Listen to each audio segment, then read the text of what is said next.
Good afternoon. Good afternoon, sir. Marketers, the major oil marketers of Nigeria. This was a courtesy visit. It was a visit to express our utmost support and solidarity with the government. We're going to help the government to disseminate the right information on what this is all about. It's not simply about making transportation more expensive. It's not simply about making fuel so expensive and it's suddenly out of the reach of the ordinary person, so to say. Let's hit the microphone again. We have new update. This one will shock you. When we said there is no fuel subsidy, many people thought that we were joking. A lot of people have come to defend the fuel subsidy, but this time around, in trying to defend the fuel subsidy, it is actually the major marketers association that was actually brought into the fray to defend it, to make it look like Tinubu is working. Now, I'll be happy if really Tinubu is working, but I'll be sad if he's just trying to deceive Nigerians. Or it will be bad for me to see that they're trying to deceive him and not say anything. Because at the end of the day, it affects Nigerians. So this is going to be a real test for Tinubu to prove if he's really interested in making lives better for Nigerians or empowering his rich friends. So the major oil marketers, they claim, visited Tinubu at Aso Rock.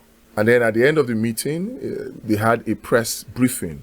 The press briefing included somebody that spoke on behalf of the major oil marketers. I would have thought that that would have been the official Major Oil Marketers Association of Nigeria Executive Committee, EXCO.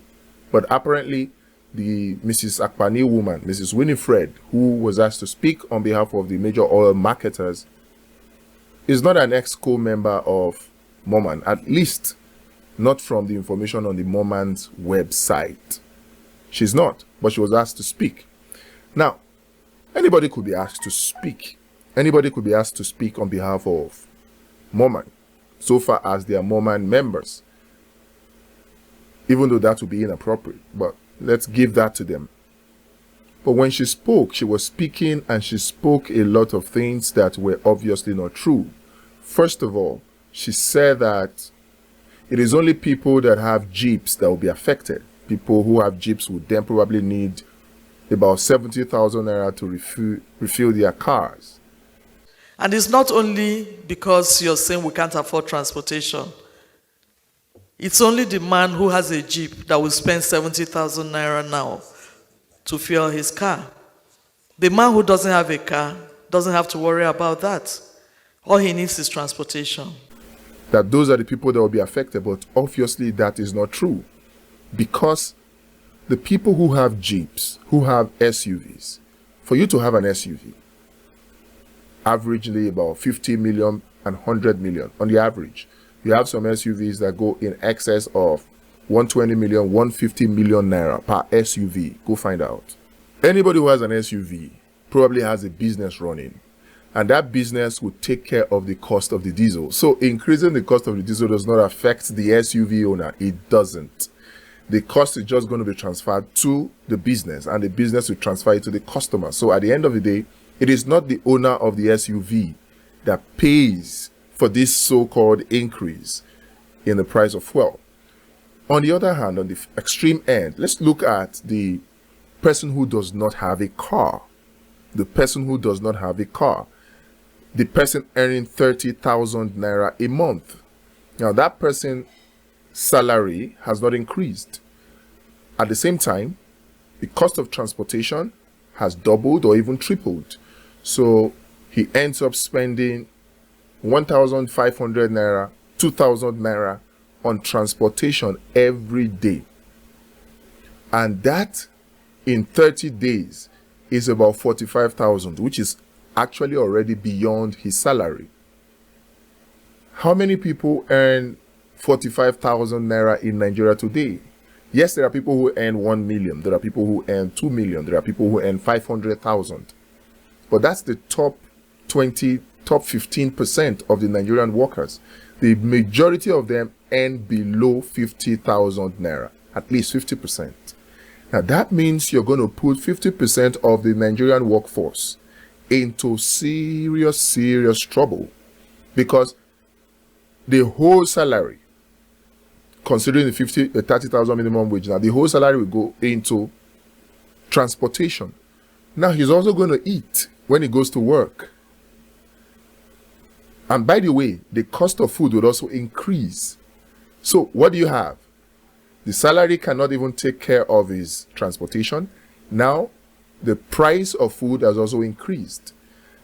Not forgetting the fact that he might also be a family man, which means that he has maybe 2 or 3 children who also need to go to school. They also need to pay more for transportation. So you see, this fuel subsidy removal that has been touted a good thing because the public has been deceived to think or believe that there's actually a fuel subsidy. The suffering that it will bring, or that it brings, or that is already bringing, is more on the poor Nigerians than on the rich Nigerians, like the government is making it look. So the poor people are the ones bearing the brunt. But that's not the most significant of the things that this woman said. The most significant is the exposure. She actually exposed fuel subsidy to be a fraud. And we also try to explain that whereas you were buying 20,000 metric ton parcel for 4 billion naira, today you have to pay 12 billion naira. So it's also important to recognize the fact that the pain is not only for the populace. For the marketers, we're going to see mergers. We're going to see some, unfortunately, will have to drop off because that's a lot of money. She spoke, and in her speaking, she didn't know when she said it, that even the fuel subsidy will affect even the oil marketers. And that the fuel that they used to buy for 4 billion, 20,000 metric ton that used to cost an average of 4 billion naira. The way she said it, you will know she approximated. So the actual price was about 3.5 billion for what? 20,000 metric ton of petrol product. Now, what that meant is that, and now, before I go to what it meant, she actually said that that price will now go to about 12 billion naira.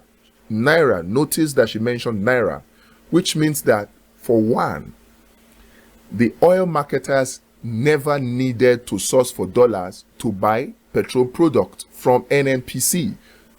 There was no point any oil marketer, whether major oil marketer or independent oil marketers, they never needed to source dollar to pay for petrol products to the NNPC. They never needed.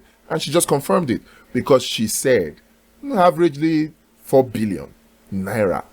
But now they are going to need about 12 billion naira to buy the same 20,000 metric ton of petrol product. So let's take that aside. This whole talk about subsidy putting pressure on our foreign exchange, it's a lie. But that's not even what's most significant. That's not the expose she made that is of utmost importance to me. This is the expose that should bother Nigerians, or that Nigerians should pay attention to.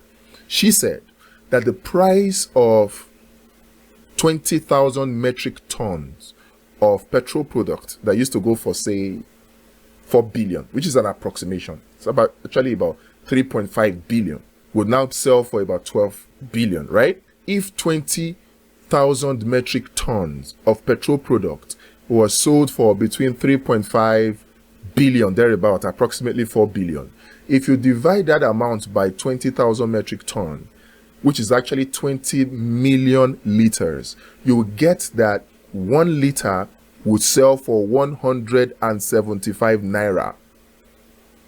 That's what Mrs. Winifred Akpani said. That's what she just exposed. They used to buy 20,000 metric ton of petrol product from the NNPC at an average rate of 3.5 billion naira. Note the naira, which means they didn't need to source for dollar.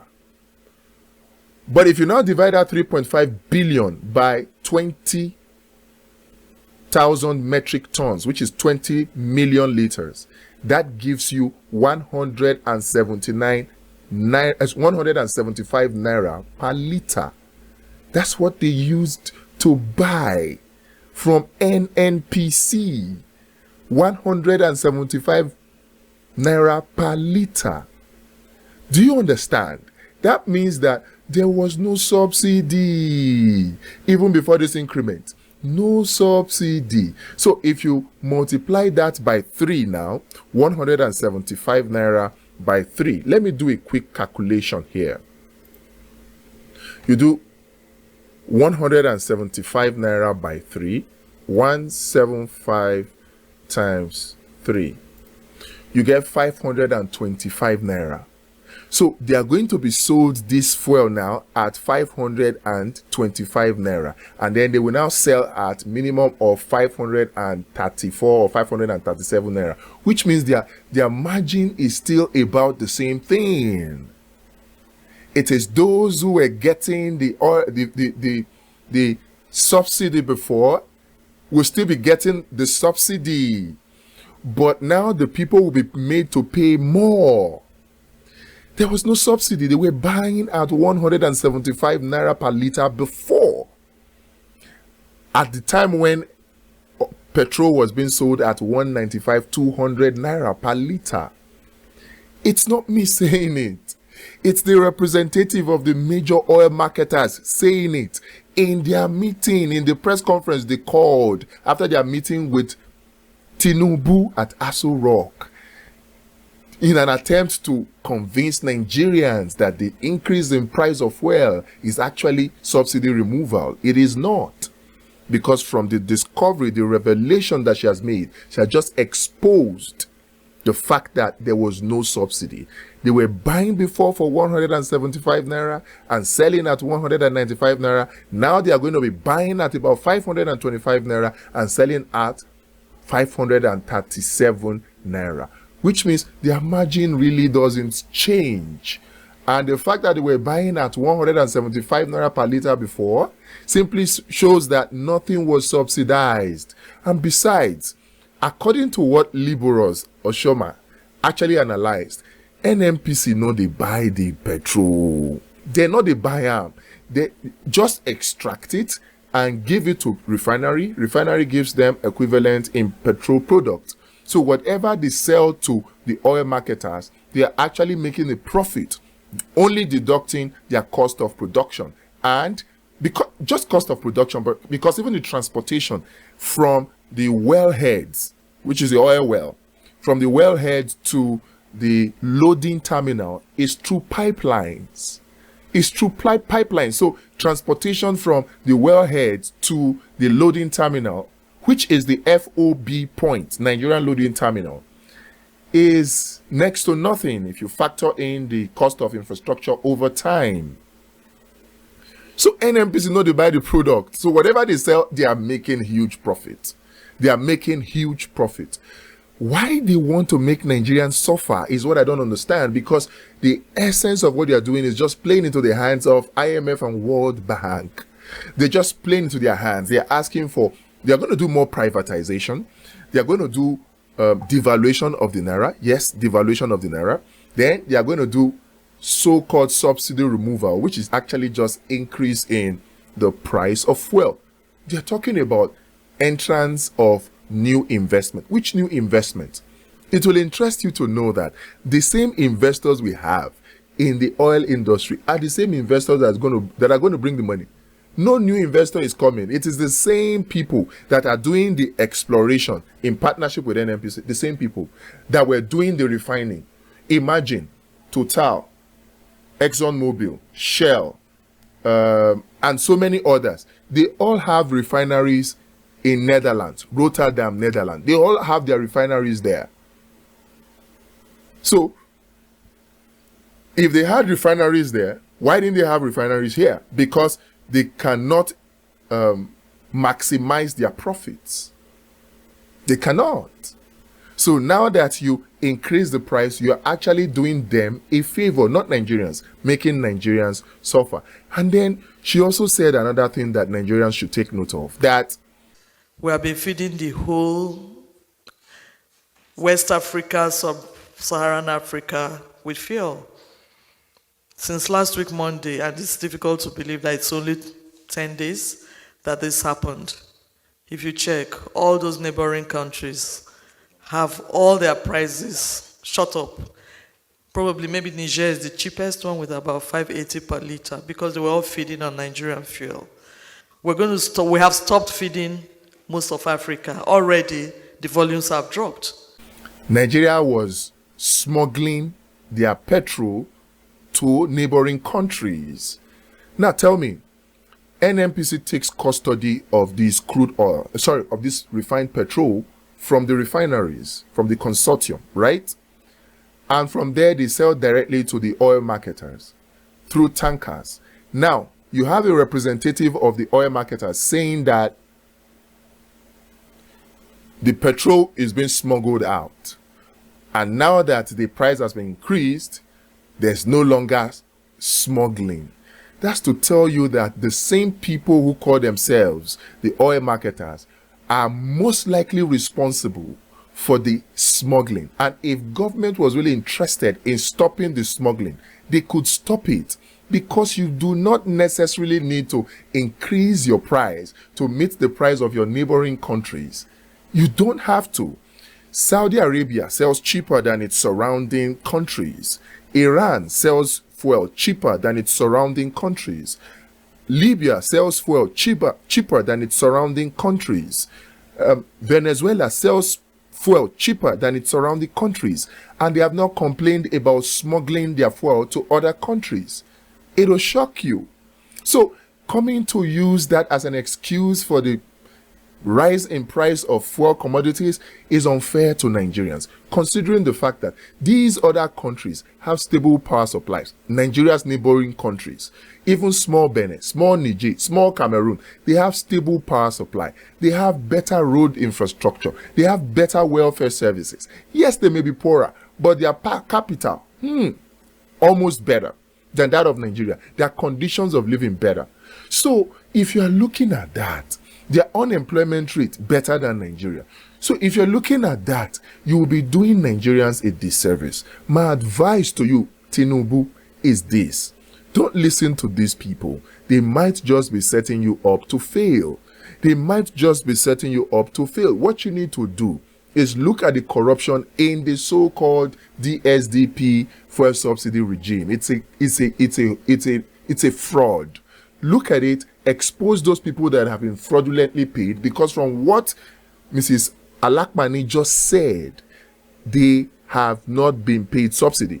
If they did, let her come out and tell us how much they've been paid as for a subsidy. They have not been paid anything. They have been buying the fuel with their own money. So this subsidy was paid to people fraudulently. And if you need money to develop Nigeria or to execute developmental projects, dear Tinubu, I am asking you to recover those monies that were fraudulently paid as subsidies, since the NNPC says no money was given to them. So it means that if the money was not given to NNPC, NNPC could not have given it to the oil marketers, since at the end of the day, they say it is the oil marketers that are being paid the subsidy. So NNPC has not received fuel subsidy. Oil marketers do not get fuel subsidies because they buy at the rates that she just mentioned. So where did the money go? You need to probe it and get those people to recover Nigeria's money. And then we can have development without needing to increase the pump price of fuel and put Nigeria through so much hardship. I am appealing to you, to your good conscience. If indeed you have the interest of Nigerians at heart, do the right thing. Don't be deceived by these people. Don't be deceived by international oil companies, the IMF and the World Bank. Don't play to them. You seem to be very eager to please them, while at the same time displeasing your people. Change your strategy. Expose everything to the people. The people will defend you. They cannot destabilize your administration if you put the truth out there. That's what you need to do. And please, Nigerians, don't keep quiet. It is because we have kept quiet, that's why these things have gone on this long. Let's start talking. Let's start talking. We have abandoned, or we are not paying attention to what's going on in the National Assembly. That's where all these problems start. That's where they all start. We have the wrong laws that are passed, the wrong appropriation, the wrong things. Now we need to pay attention to them. Pay attention to what goes on there. And that's going to do Nigeria a whole lot of good. If you want to join, which I advise that you join, we need to start doing things more smartly. There's a link in the description. Click it and join. And let's all join hands to put the right pressure on the National Assembly, on the federal government, to do the right things in the interest of Nigeria. Don't just sit down and do nothing. Don't just sit down and do nothing. Join now.